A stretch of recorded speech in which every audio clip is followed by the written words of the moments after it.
হরে কৃষ্ণ, রাধে রাধে। সকল বৈষ্ণব ভক্তবৃন্দর চরণে আমার শত কোটি কোটি প্রণাম।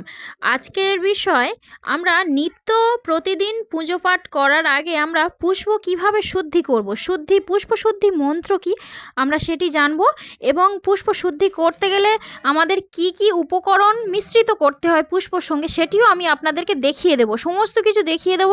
তো ভিডিওটি সম্পূর্ণ দেখার অনুরোধ রইল। আপনারা ভিডিওটি সম্পূর্ণ দেখুন এবং সাথে থাকুন। তো চলুন দেরি না করে শুরু করা যাক।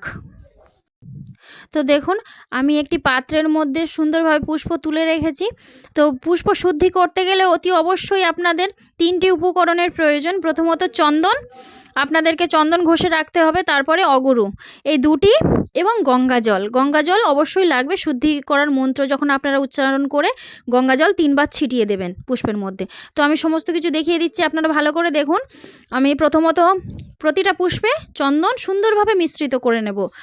সুন্দরভাবে প্রতিটা ফুলেতে সুন্দরভাবে চন্দন মিশ্রিত করে নেওয়ার পর অগরু সুন্দরভাবে প্রত্যেকটা ফুলেতে আমি মাখিয়ে নেব। তো আপনাদের এই ফুল তোলার কিছু কথা আপনাদেরকে বলে রাখি, আপনারা সর্বদা কিন্তু ভোরবেলা ফুল তোলার চেষ্টা করবেন। তার কারণ ফুল তুলতে আপনারা যত দেরি করবেন তত কিন্তু পোকা মাকড়, কত কীট পতঙ্গ প্রত্যেকটা ফুলের মধ্যে এসে বসবে এবং মধু খেয়ে মলমূত্র ত্যাগ করে চলে যাবে। তো সেই কারণে আপনারা সর্বদা কিন্তু পুষ্পটি ভোরবেলা তোলার চেষ্টা করবেন। অবশ্যই কিন্তু বাসি জামা কাপড় ত্যাগ করবেন। তো স্নান করলে অতি উত্তম, না করতে পারলেও অসুবিধা নেই। বাসি জামা কাপড় ছেড়ে মুখ হাত ধুয়ে ফুলটি তোলার চেষ্টা করবেন। তো দেখুন, আমি সুন্দরভাবে সমস্ত উপকরণটি কিন্তু প্রতিটা ফুলের মধ্যে মাখিয়ে নিচ্ছি। মাখিয়ে নেওয়ার পর আপনাদের মন্ত্রটি দেখিয়ে বলে দেব কি মন্ত্র আপনারা উচ্চারণ করবেন।